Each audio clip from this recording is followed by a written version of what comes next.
Hello, this is episode 5 of As It Occurs to Me.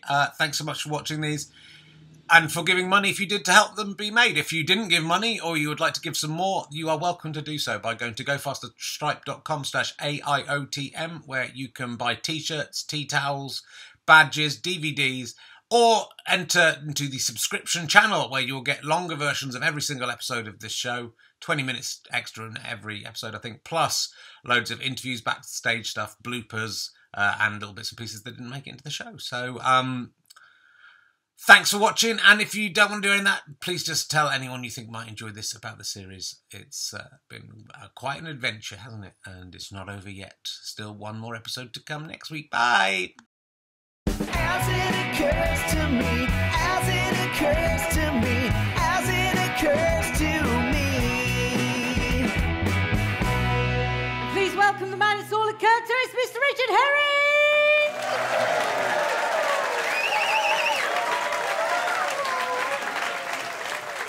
Thank you very much. Hello. Thank you. Welcome to another episode of As It Occurs to Me, The Quest for Peace. Though I was talking to Ferris Bueller the other day. He's a 55-year-old man now. He works in middle management. He's not really into hijinks or music anymore. He's got a teenage son of his own, and he kind of looking it through the eyes of an adult, he realises now how annoying he was back in the 1980s.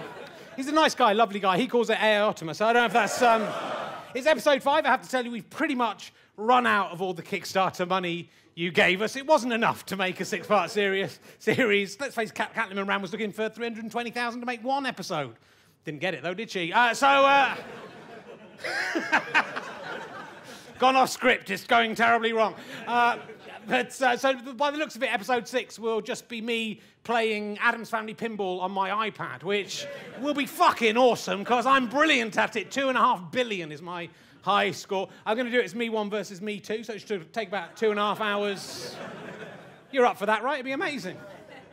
It's very stressful writing this show, I have to say. This week, I had a dream that it was 30 minutes before the show began, and I hadn't written any script at all. So I took that as a premonition and advice on how to write the show, which I waited till 30 minutes before, but I've got very little, I have to say. And has Liam Neeson turned up to improvise a scene like he did in my dream? No, he fucking hasn't. What a wanker you are. Fuck you, Neeson.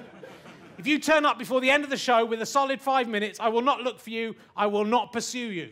But if you don't, I will look for you, I will find you, and I will kill you. Let's see what's occurred to me this month. As it occurs to me. Here we go, and let's like to see the As It Occurs to Me plants doing so well 5 months in. That's 5 months underground. I'm surprised it looks this good, to be honest, aren't you?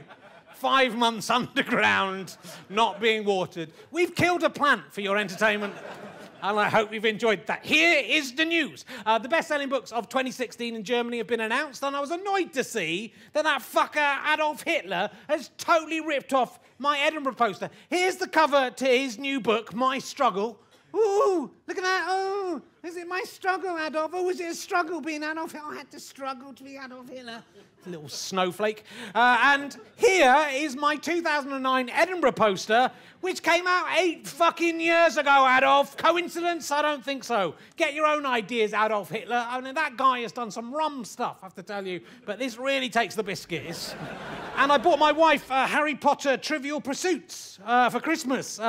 If you listen to the Ed Gamble Rahulastapa, you'll know I made some bold predictions about what might be what I was expecting to find inside this box, and I imagine there'd be a portal to the Hogwarts Express, take me into, could be able to buy sweets. I have to say I'm disappointed. It's just some questions and a multicoloured die, and we played it at Christmas. It's absolutely impossible questions, like you can't even guess them. That's what gets, you know, it's a world that I don't know anything about. Who is the ghost of Ravenclaw Tower? I don't know.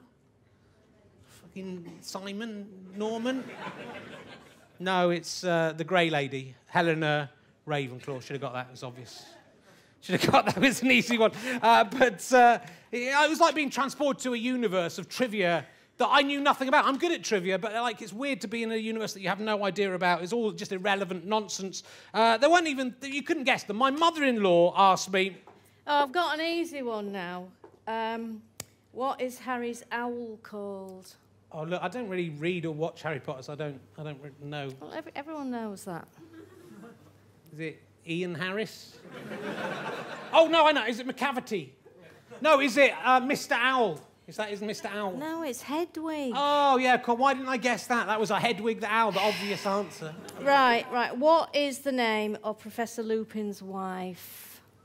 Mrs. Lupin? No, it's a good try, but, I want her actual name. Picture him. Well, I can't picture... I don't know who they are. I can't picture them. Well, he's the werewolf. Just have a guess. Well, is he married to Hedwig? I don't know. I don't know, in this universe, can a werewolf marry an owl? I don't know what the rules are. No, it's every child knows it's Nymphadora Tonks. Yeah, every child knows that, and only a child should know that, because Harry Potter is for children, not adults. Why are we playing this? Well, we all knew it, didn't we? You're loving this, you lot, aren't you loving it? Just because every year I piss on you pricks playing proper Trivial Pursuits. It's Trivial Pursuit. No, it is not. It's not. It's Trivial Pursuits. That's it says on the box.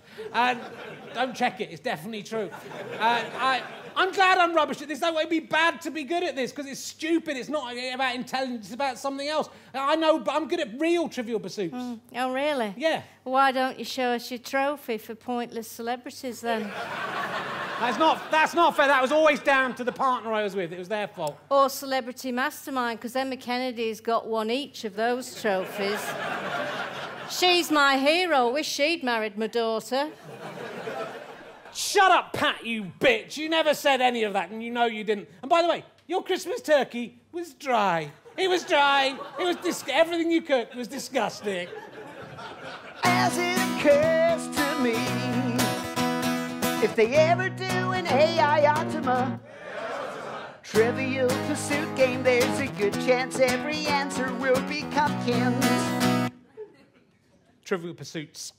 Thanks again to all the Kickstarter donators who funded this programme, especially Julian Gostelow, who donated money to be insulted, requesting that I be excessively sweary and, if possible, reach Dumpkin levels of horribleness. Well, Julian Gostelow, if that is your real name, I'm going to insult you by not insulting you. That's right.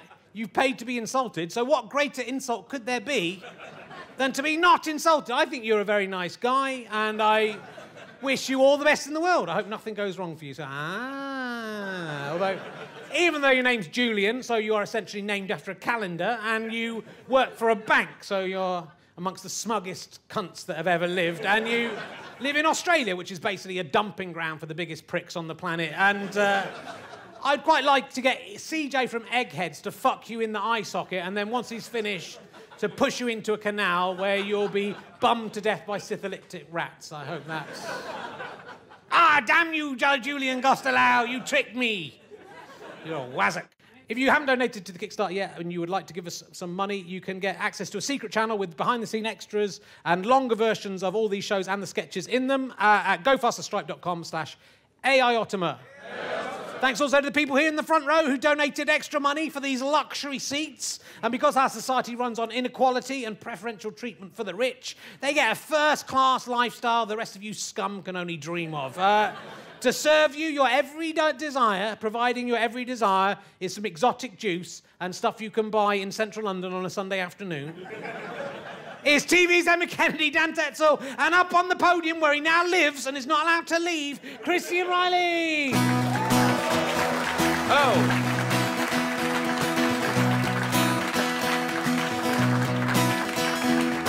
What have we got?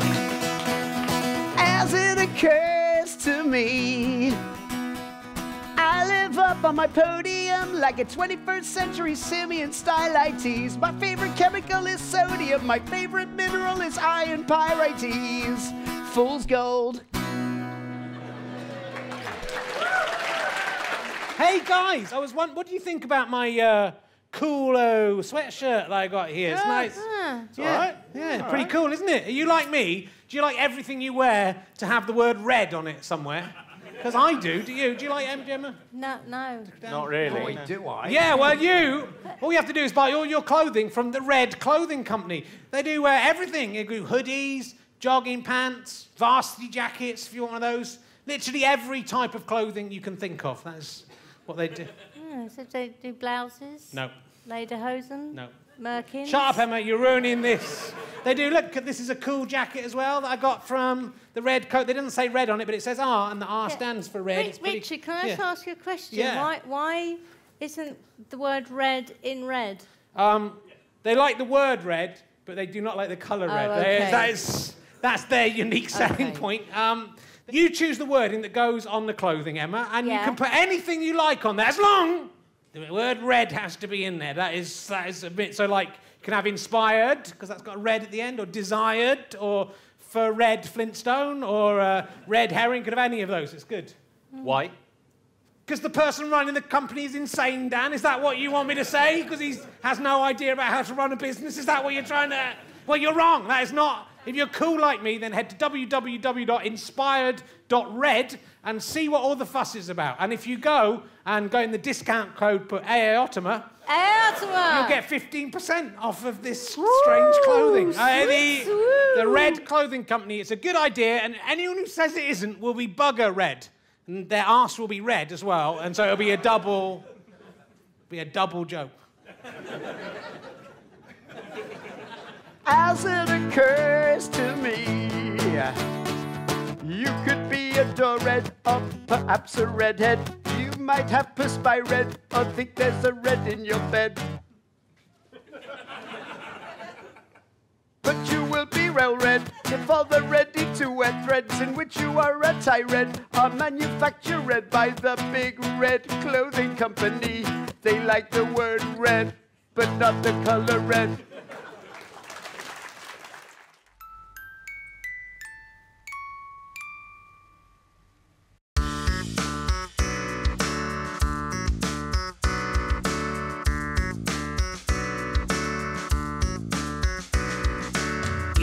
Ian? Yes, Daddy?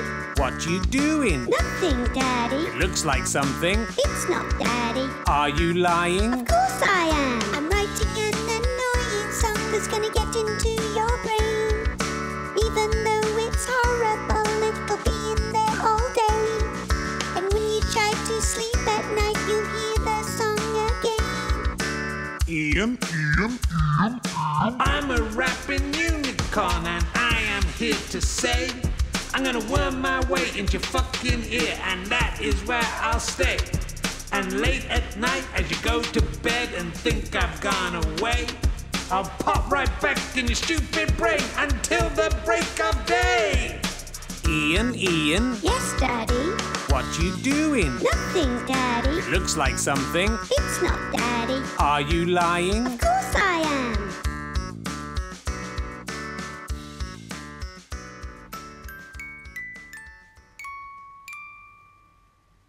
As it occurs to me.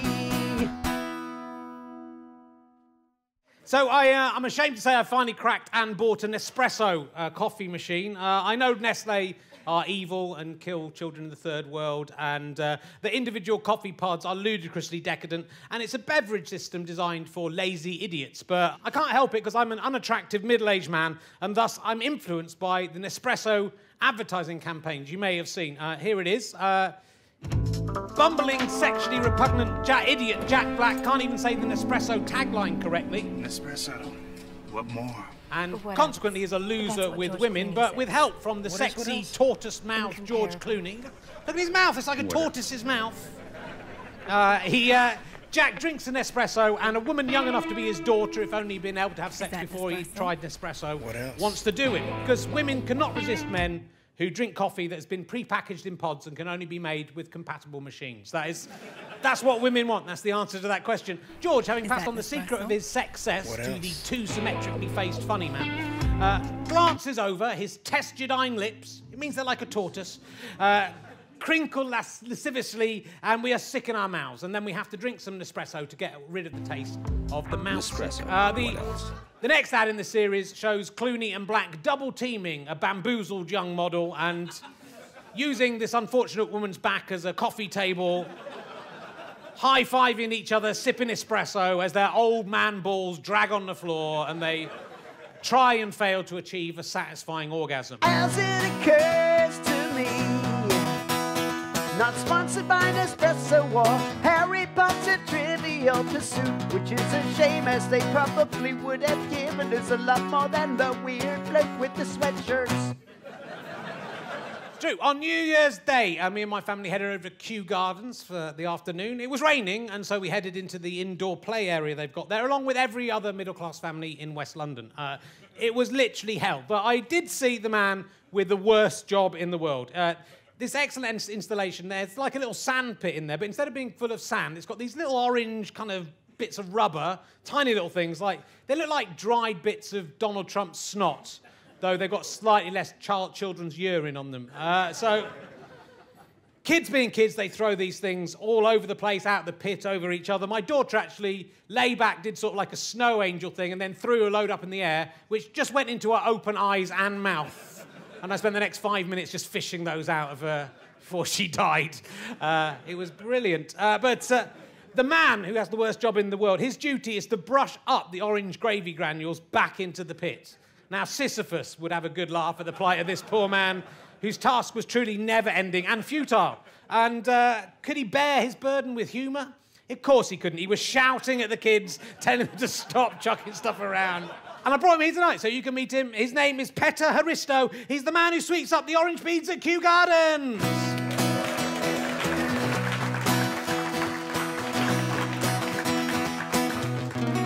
Hi, Petter. Hi, thanks for coming in. Thank you for having me, Richard. Can you see the orange beads? They're everywhere. There's nothing there, Petter. Damn my eyes! Why must you lie to me? Every day, Richard, I sweep up the orange beads. I see them, they are burned into my retina. I do not know what is true and what is false anymore. I know how you feel, because I used to spend like the whole weekend playing Civilization 2 on my computer. By the end of that, I just had like alpine troops skiing in front of my eyes all for the next day. I'm picking up a bit of an accent there, Petter. It's hard to distinguish. Where are you from? Bulgaria, obviously. Yeah, it's good. Yes, I come from Bulgaria to make a better life for myself and my family, and I get a job at one of the famous Kew Gardens, and I'm so happy. Everything at the beginning is, we have an expression, moon on a stick. I don't know if you know it. It's like I had the moon on, but. And the children, they're so happy every weekend. They go, they throw in the little orange beads out. I go, it's fine. Petter will sweep them up. Petter will sweep them up. There you go. But then they throw them back out again. I sweep them up. I sweep them up. They throw them back out again. I sweep them up. I sweep them up. They throw them back out. In, out, in, out, in. Eventually, I'm shouting, what are you fucking doing, children? Keep the fucking beads in the pit. Just play with them in the pit! What are you doing? Play with them in the pit! Why are you throwing them out of the pit? Yeah, no, I saw you. I mean, it did sort of suck a bit of the joy out of the afternoon for... But why do they... Why, Richard? Why do they not just keep them in the pit? Why don't they just keep them in the pit, sit in the pit quietly, play with them without throwing them out? But yeah, but if they did do that, Petter, you wouldn't have a job, would you? Your job depends on them throwing them out so you can... sweep them back, that's your whole existence. And yet my job can never finish. It's a tragic dichotomy of the man who must sweep the orange balls back into the pool. And even at the end of the day, when all the balls are back in the pit, I know the next morning, it's all for nothing. All out again. Oh, we are middle-class children. We don't give a shit. One day, I'm going to go in there with a machine gun. And then, my friend, the balls will stay in the pit. Petter, you're scaring me now. Yeah. You can't understand, Richard. You cannot know what it is like to work, to strive, to graft every day, doing exactly the same thing, and knowing that no matter how hard you work, you will never achieve your ambition, and no one will ever appreciate what you do.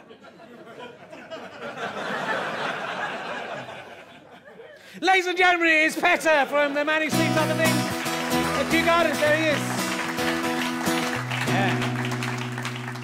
Not many comedy shows satirising that guy, are there?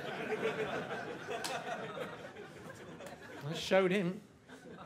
Ladies and gentlemen, will you please welcome TV's Emma Kennedy with this month's Poo Stories.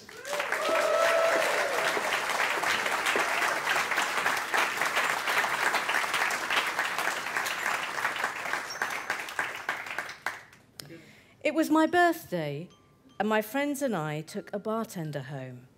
After things got hot, the dude said, "You know what I'm into?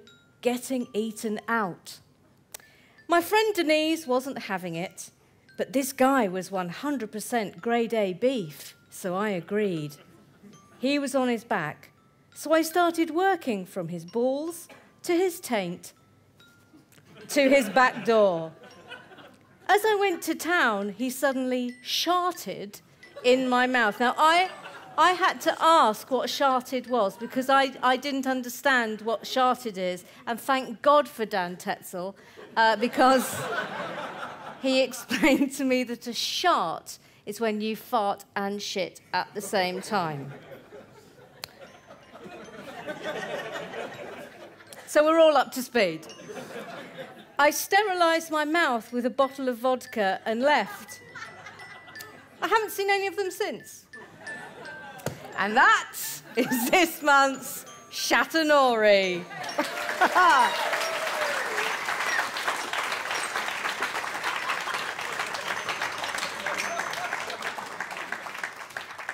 I'm really sorry about that. What kind of lives do these people live? Now it's time to take a look back into the past for a part of the show that I like to call As It Occurred to Me. As it occurred to me, as it occurred to me, as it occurred to me.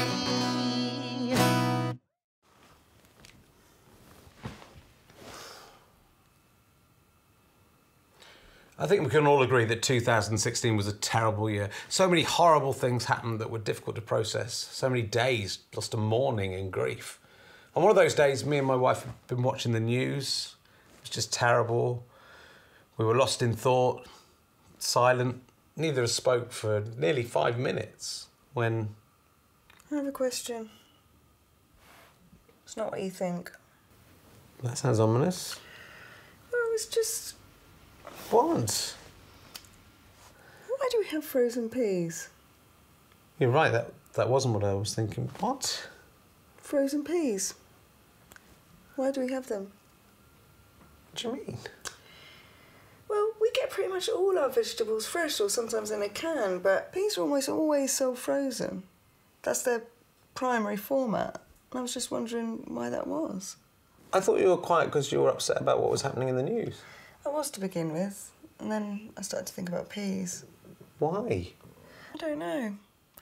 And why they're almost always bought frozen. But that's not true of any other vegetable. Well, sweet corn's often frozen.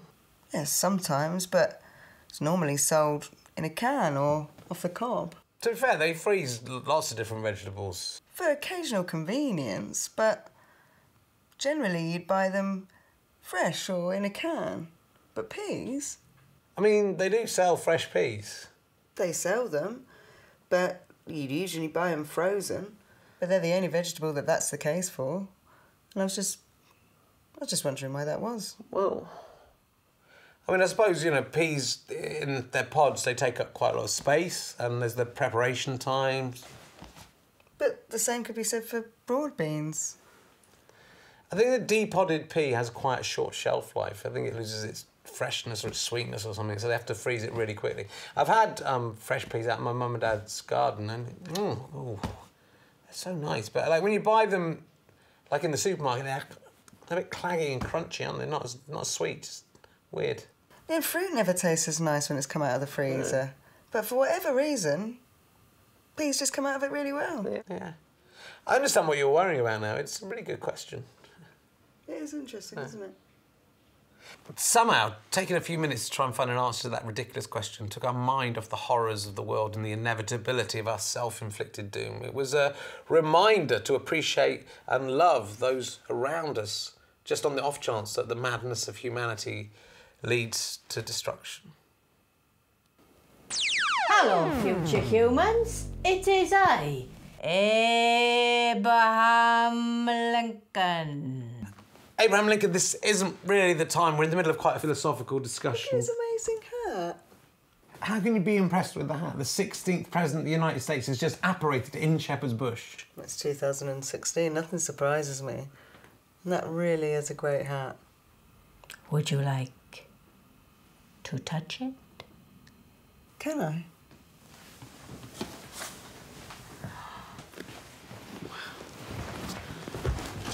Abraham Lincoln, what are you doing here? Sorry, Richard, I just needed to see you. Abraham Lincoln, I'm with my wife. She is right there. She can't know about us. She's transfixed with the hat. She's not even bothering to listen to us. Besides, she doesn't deserve you. Look at her! Look at her! Would you rather have that?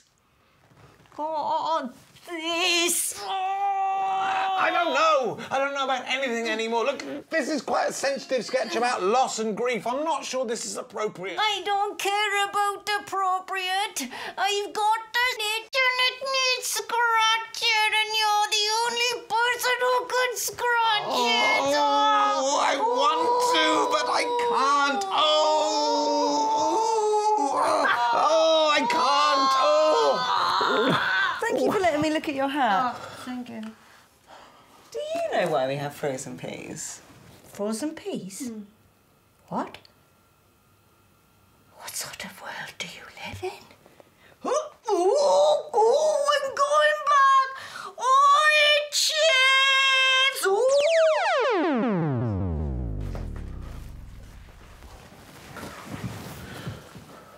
What a nice guy. How do you know him?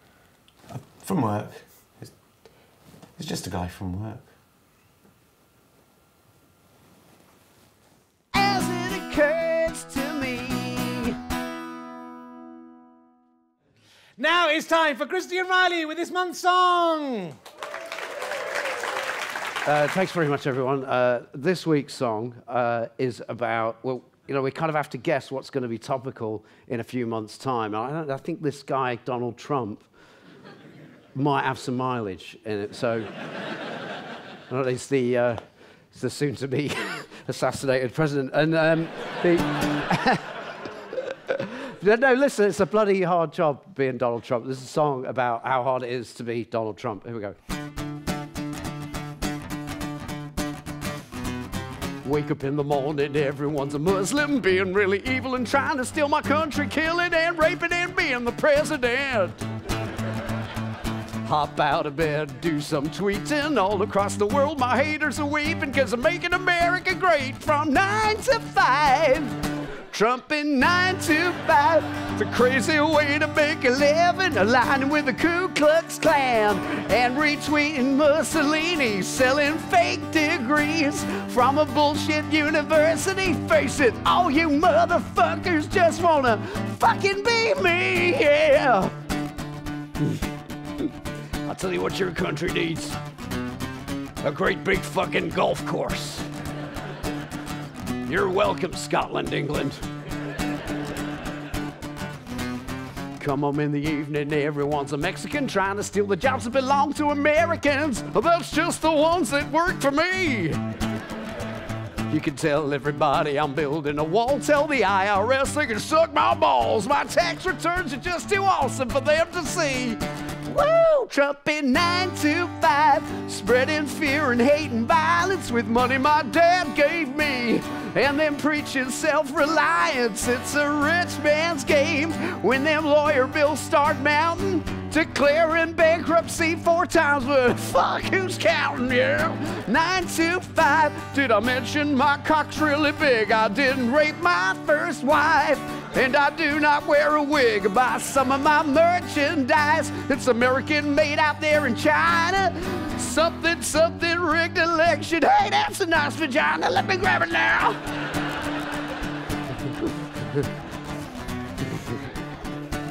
All right, I'm gonna tell you how we're gonna make America great again. We're gonna go to Iran and we're gonna build a mosque out of bacon. And we're gonna hold a Miss America contest there. And we're gonna waterboard their losers. And we're gonna get Mexico to pay for it. America! Okay,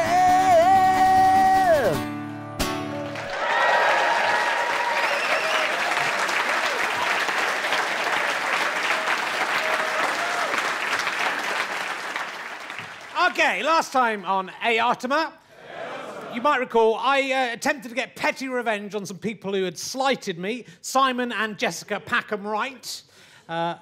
I was meant to be buying a house, but then with no real good reason, they pulled out of the agreement, leaving me out of pocket for solicitors' fees and lawyer fees. I said if they didn't pay me back, I would reveal their address on this week's show. And they haven't paid me back. So will you please welcome back Simon and Jessica Packham Wright, ladies and gentlemen.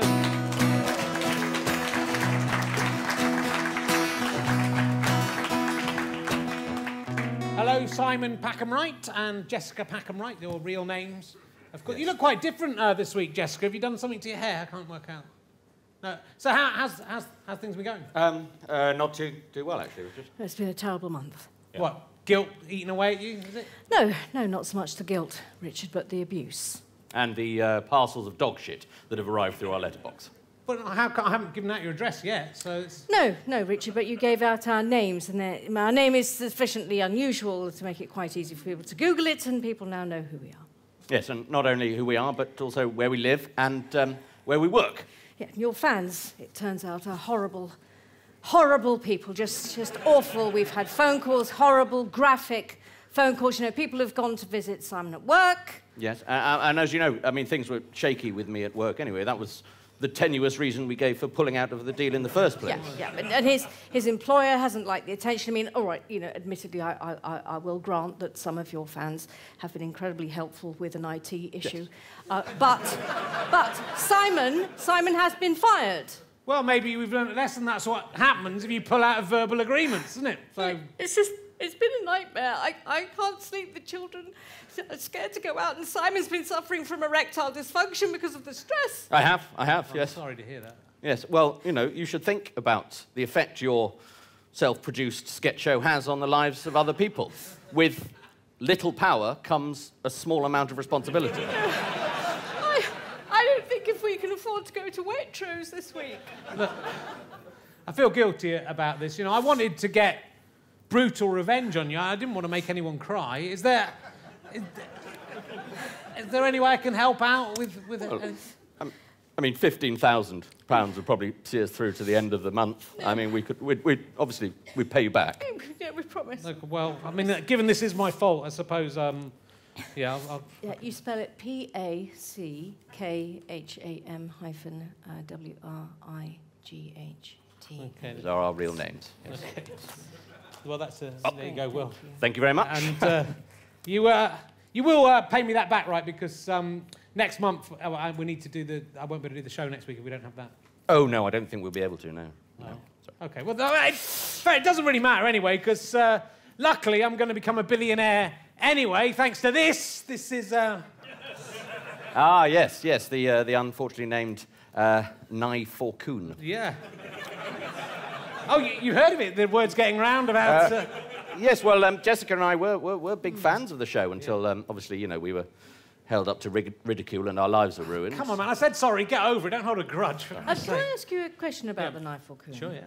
I mean, I appreciate that, you know, you've got all the cutlery in one device, but you're sort of forgetting the beauty of how the knife and the fork work in tandem. You know, you can get a tricky piece of food and hold it down with a fork and then cut it with the knife, which you can't do. Very good point. No, well, obviously I thought of that. No, what you do is you get another knife forcoon, right? And then you use the fork part of that knife forcoon to hold the food down, and then you use the knife part of this. Then I find it, yeah, it's perfect. And the beauty of this, I sell twice as many units, so that makes me very smart. That doesn't make me stupid. I'm a smart man. That's very clever. Does that in some way compromise the USP of your product, that you only need one item of cutlery? Fuck off. Why don't you fuck off? Both of you, fuck off.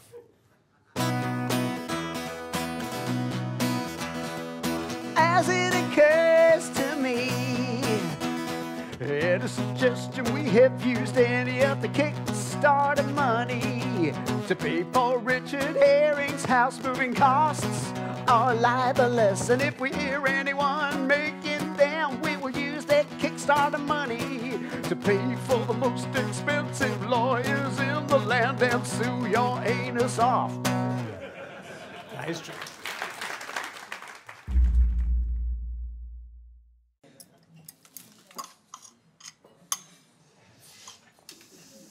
How's your pasta? Fine.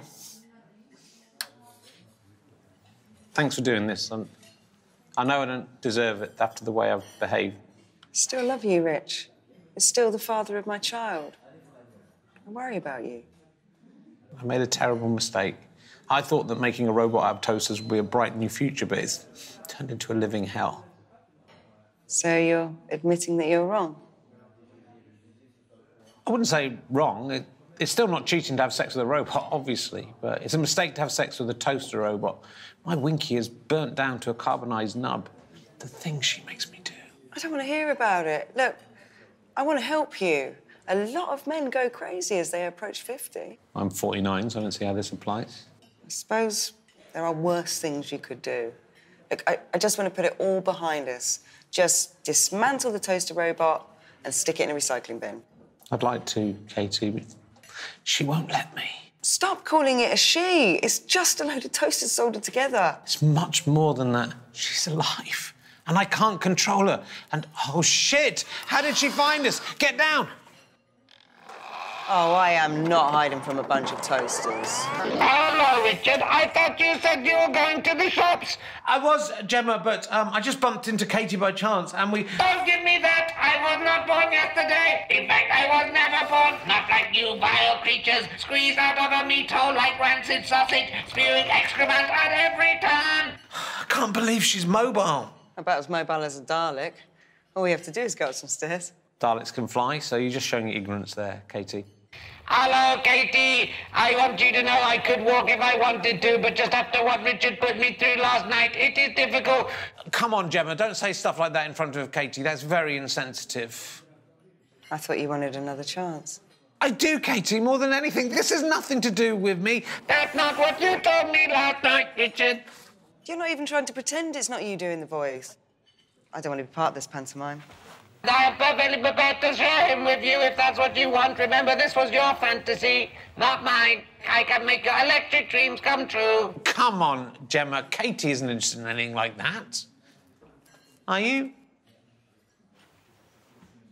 She is definitely interested. I know, who wouldn't be? The chance to be the filling in our toasted sandwich. Come on, come here.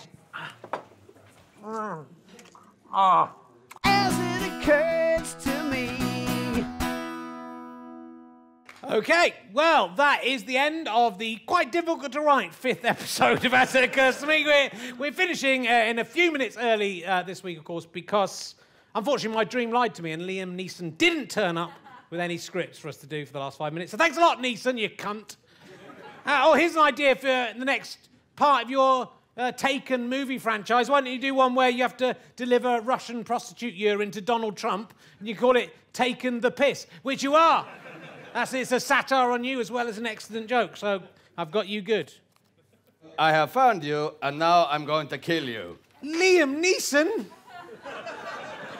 No, it's not. No, it's not Liam Neeson. Oh, it's you, it's Petter. Yes, I can't take it anymore, Richard. I can't get all the balls back into the pit.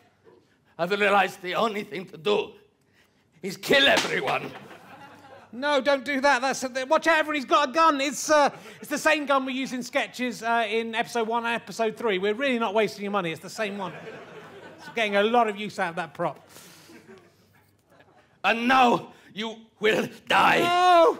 Richard, I just wondered if you could give me another £5,000. Yes. Oh, what a week!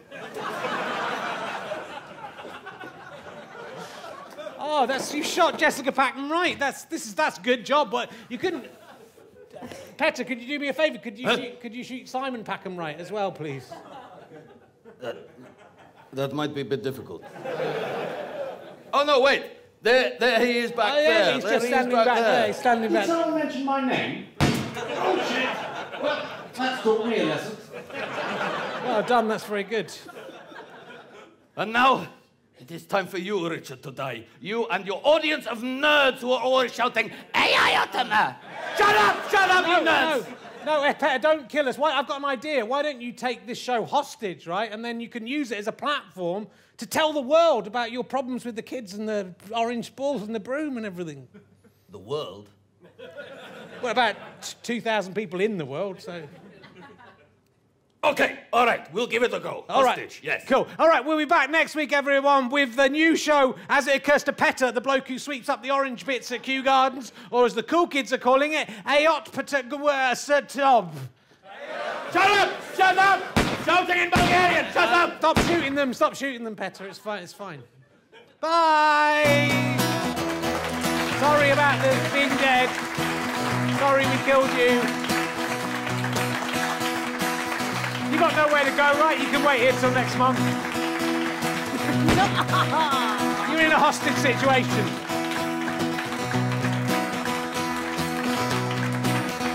No one's going home. I don't know why you're stopping laughing.